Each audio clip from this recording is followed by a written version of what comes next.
How do we navigate things like cultural trends, current world events, and disagreement in church?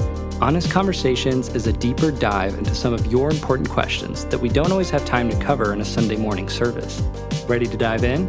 Let's join Andrew and Brooke for today's Honest Conversation.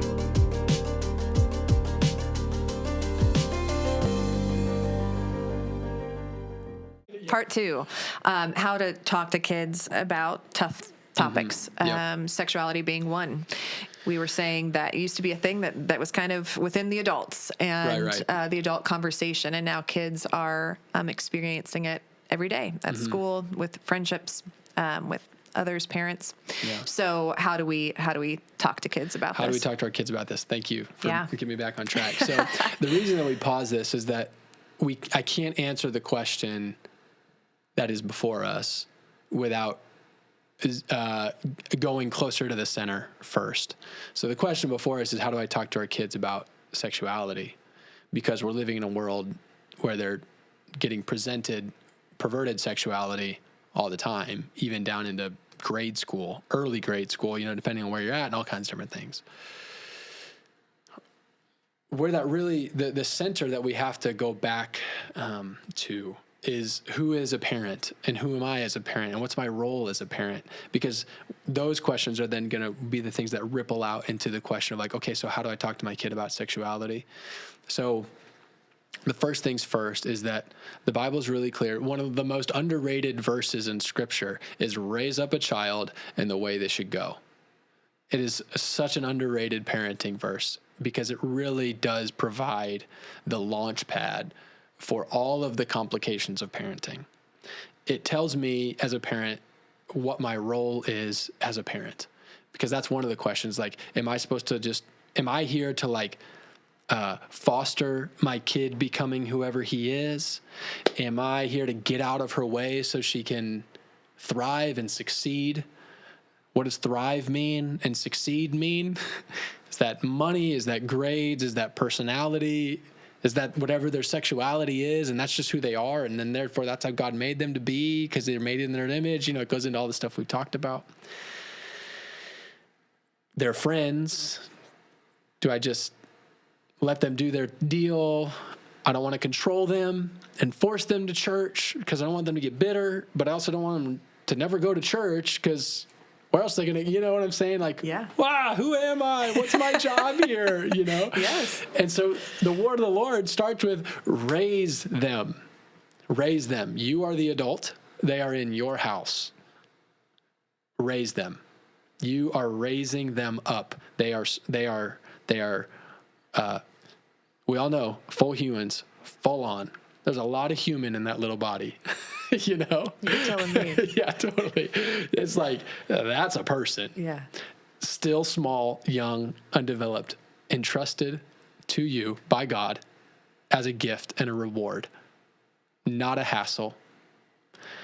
Not a detriment to your career path. Not an inconvenience to your rest time.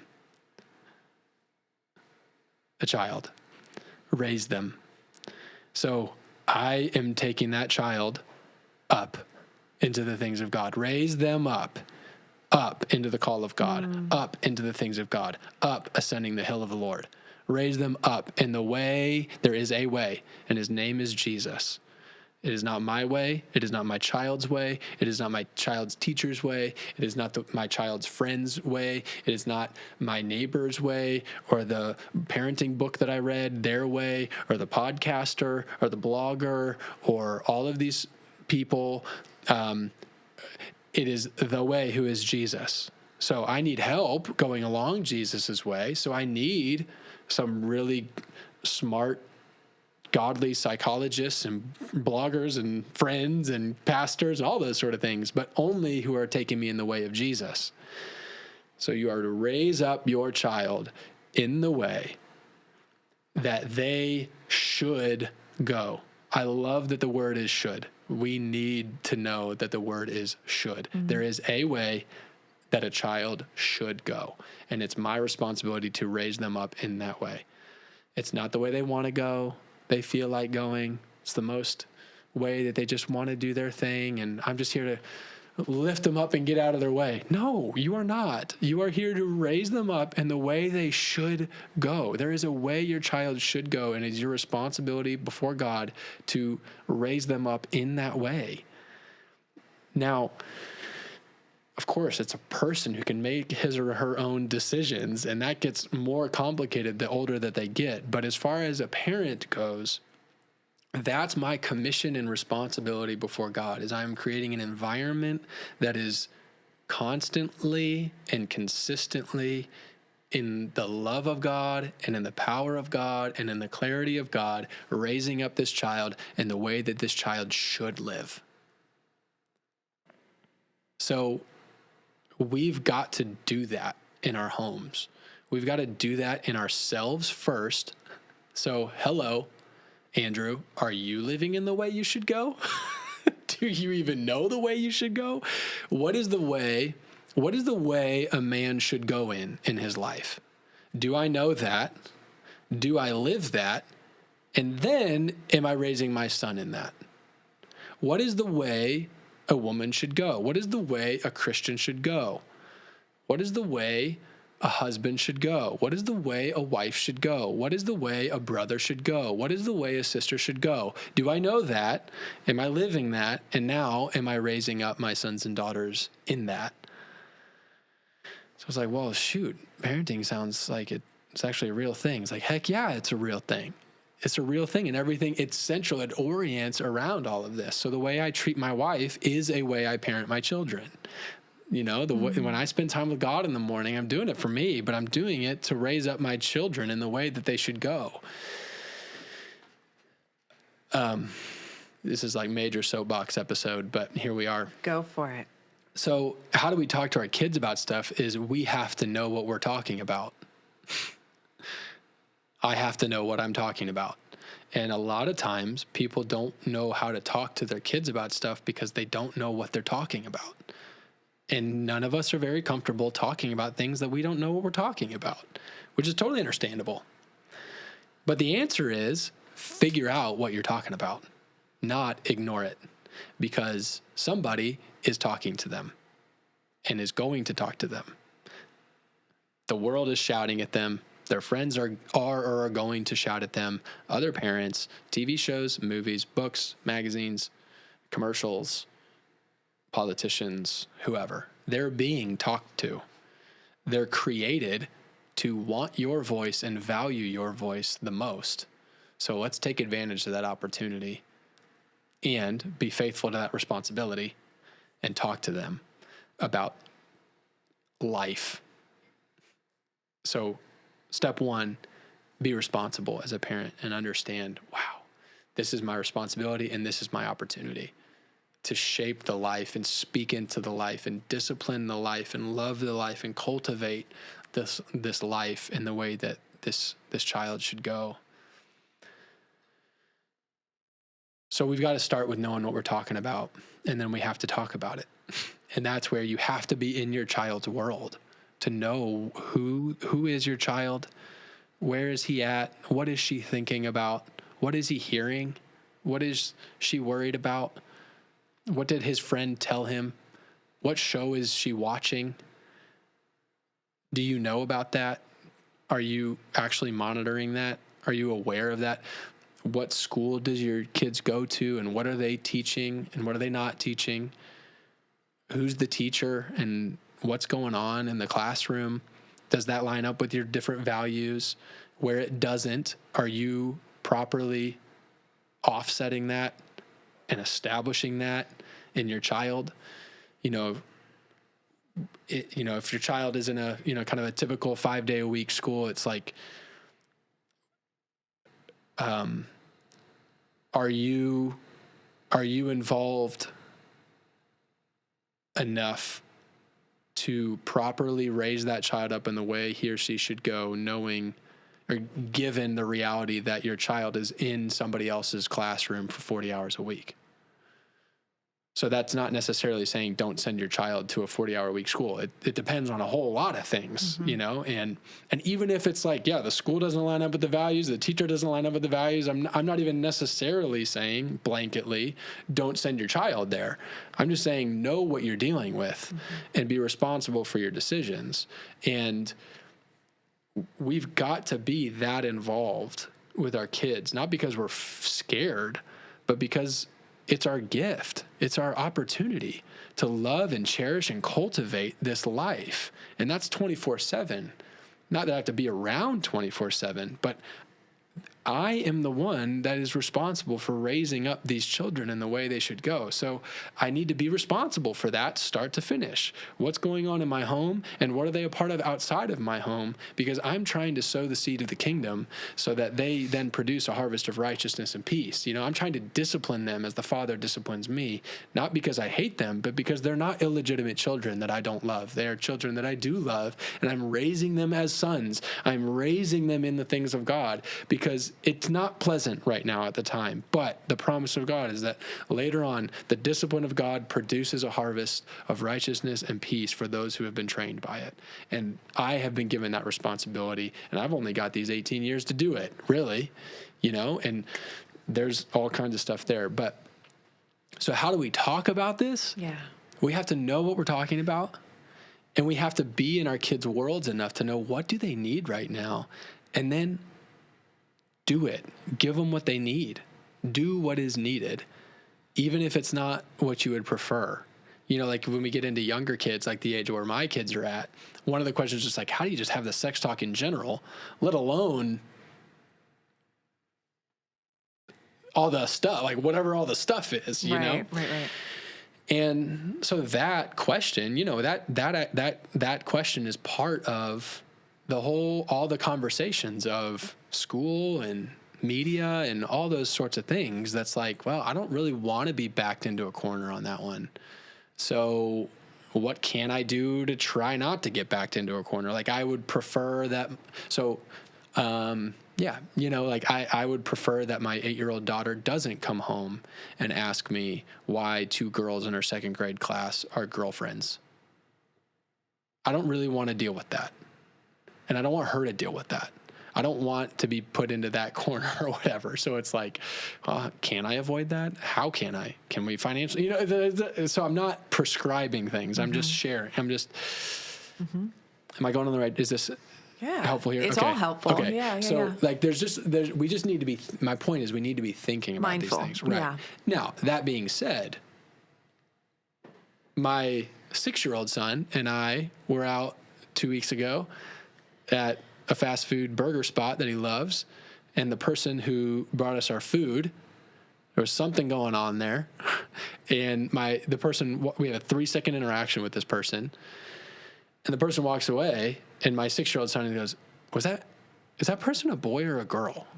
So it's like, wow, you know, all you got to do is go out to dinner and some of this stuff is going to come up. So again, I'm not trying to prescribe this thing. It's like create a bubble where nothing that you never want to happen happens and control everything. And that's not at all like, stop your brain if that's the way you're going, you know, or if anybody who's listening is like, I'm not saying create a bubble. I'm saying be purposeful and intentional. Yeah.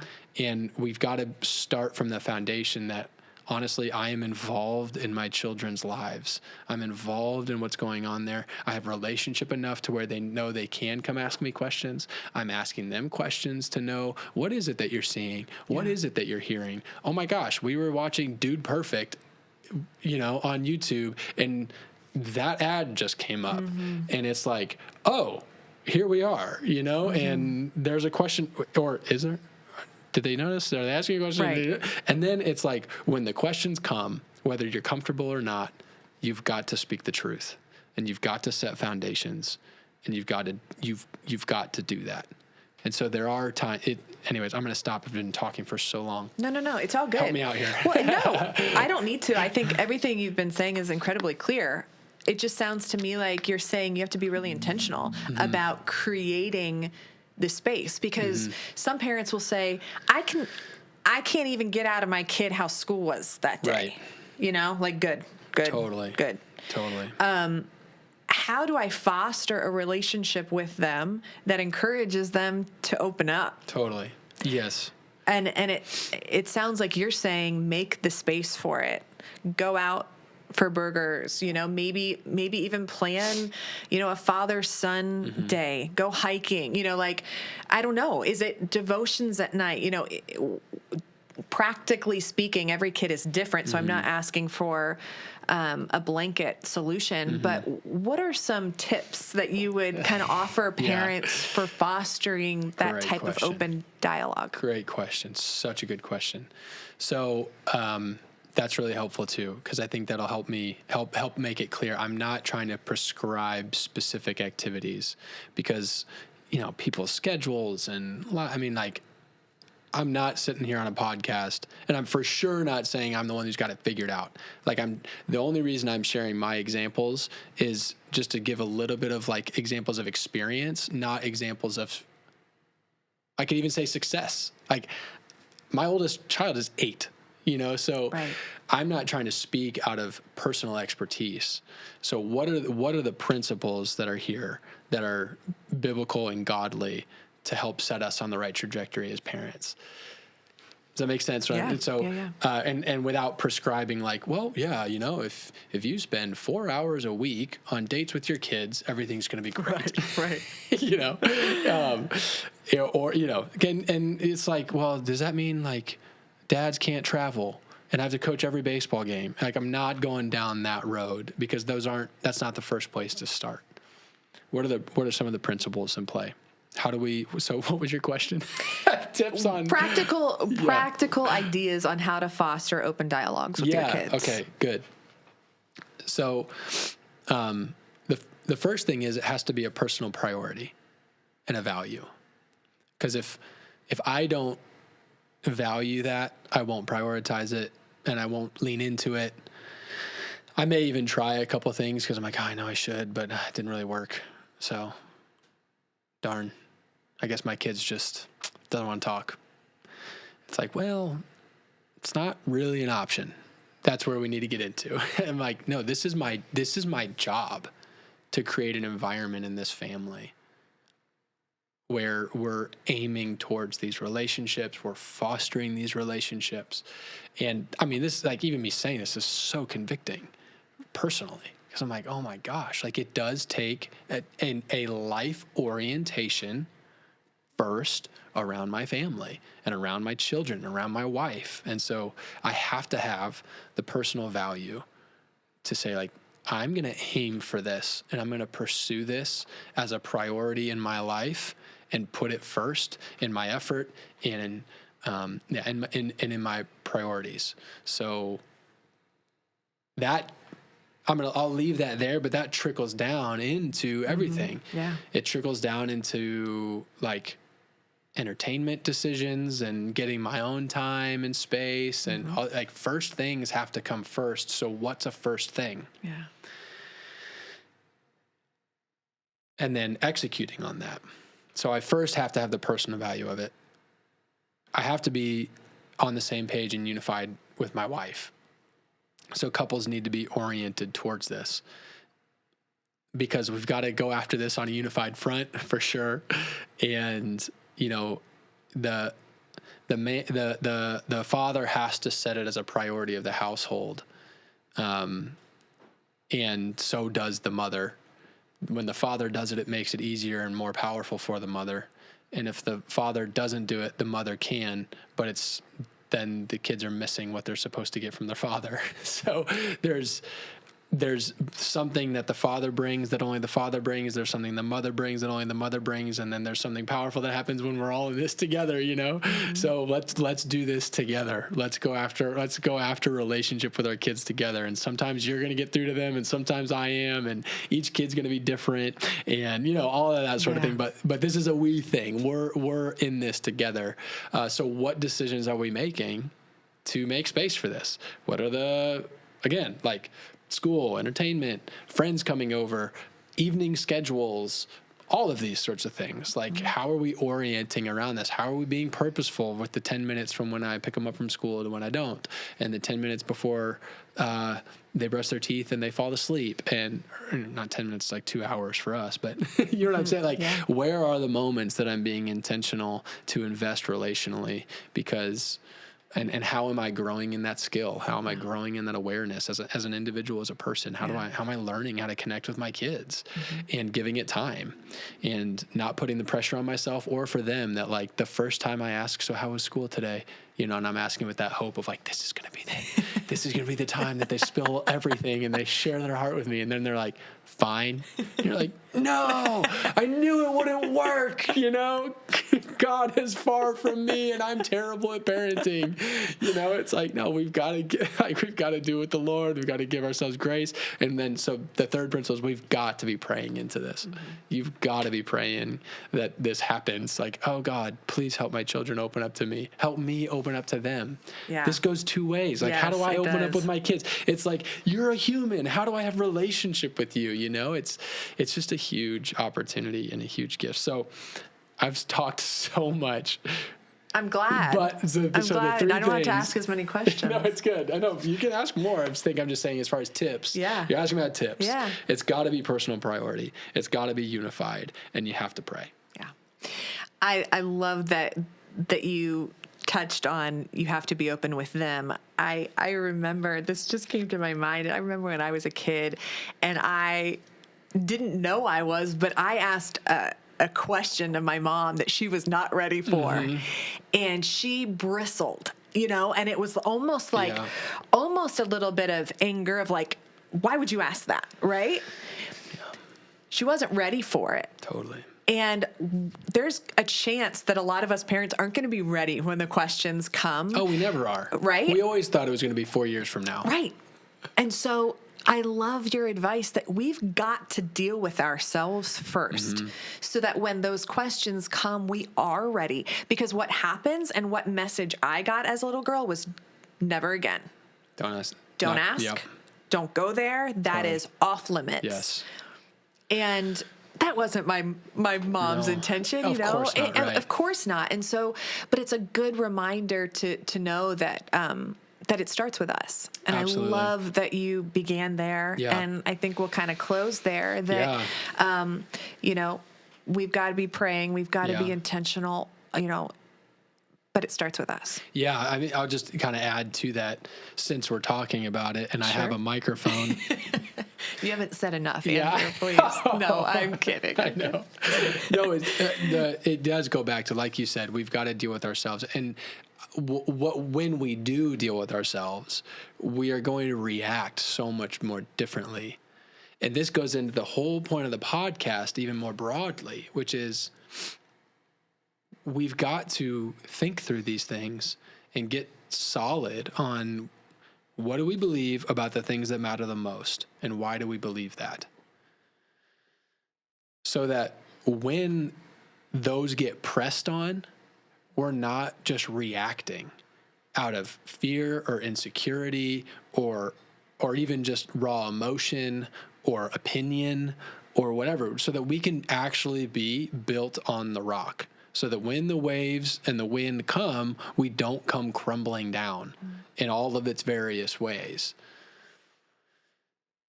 It's being built on the rock that actually brings temperance and fortitude and prudence. And I'm forgetting the fourth other cardinal virtue: temperance, prudence, fortitude, and I'm totally blanking. I'm totally blanking. Look at me, Pastor. I'm totally missing. But that's what gives us the foundation to stand on. Yeah. So that we're going to fight so much less when we know what we believe. Yeah. Because it's like what you just pushed on, it either wasn't a main thing, so I'm not going to fight like it's a main thing, or it was a main thing, but I'm not intimidated because I'm actually pretty secure. And so I don't need to fight you, but I can talk to you. Yeah. I can love you enough to hear you. I can listen and I can share, and I'm not just reacting Right. I'm not just reacting at the world because I'm freaked out about all the things that are happening and everything that's being thrown at me. And it's like, oh, demon around every corner. And I don't even know, but I should come out swinging. Right. Because everything's terrible. Right. And it's like, well, let's get built on the rock here, on the inside, in the secret place, in the inner world, in our heart, our soul, our mind, and our strength, so that when the world presses down on us, we're not reacting, and then we're actually an anchor point, and we're actually the light of the world. Instead of just freaking out, I can actually be a city on a hill. I can actually be an anchor point that you, who are being tossed by the wind and the waves, you find, you see fortitude in me. And now that's a place of strength, and you haven't seen everybody else just floating and bobbing and weaving, and all of a sudden there's something anchored in a rock, and I could actually use some refuge. Or you actually have some light to shine on this, because you're the light. Now we're the light of the world. We're actually salty in the right sense because we've dealt with it on the inside. So that then translates to the kids, and we've got to be honest about the world we're living in, and we've got to be honest about our kids. It's like, the questions are coming. Like, they're going to ask about sex. They're going to ask about drugs. They're going to ask about their body parts. They're going to ask about other people's body parts. Someone's going to have a crush on them. They're going to have a crush on someone else. They're going to get mad and say, I want to kill you, Mom. It's going to happen. They're not a demon. They're trying to figure it out, and like, but when I'm living in this fear of like, oh no, my kid's going to get messed up. I'm going to have to talk to them about the S word someday. They're going to be a raging maniac who's angry and a psychotic killer if they ever, it's like, okay, they're kids. I'm the adult. They're in my house. And this is why it's good when I take the rule and reign over the kingdom God's designated to me and this family to be submitted to his kingdom, because now, and I'm good. So now I can address things from being good. Like, I'm good. Bad things are going to happen. Scary things are going to happen. Unholy things are going to happen. Delicate questions are going to be asked. I probably feel more awkward about it than they do. So I've got to deal with that. or it's not awkward to me, but it is going to be awkward to them. And I need to be ready for that. I need to be ready to honor the vulnerability of the question. And respond with questions, not just emotions, and all of these sort of things. Like, I've got to be the adult. Yeah. And I've got to do whatever it takes to get with God, get with the community, get healthy, get whole in there. And, I think about, I'm not saying there's a perfect application of the scripture, but when Jesus talks about kind of the parabolically, like counting the costs of a war or whatever, it's like I need to go there mentally first before I just get presented with life. Like, I actually, in the place of prayer, can sort through these things by the grace of God before they come, because I'm like, okay, wow, like I do know some of the questions my son's going to ask me at some point. Not sure when they're going to come. I probably want to get ahead of a few of them. Which ones are those? And how am I going to go about that? And then the ones that he does ask, what am I going to say when he brings them up? I'm going to get that sorted now so that I can get ahead of the things I want to get ahead of, and I can respond rightly to the things I want to respond rightly to. So good. I love that illustration of being the fortitude, for our kids. Yes, for the world, but for our kids. When they are being thrashed by the waves, when they are shaken, they know that you are the fortitude. You can, you are trusted. It's a big responsibility, but it's such an honor, isn't it? It's so good. Yeah. It's so good. What a blessing. Thanks for the wisdom and the insight, Andrew. And we have a lot more to talk about next week.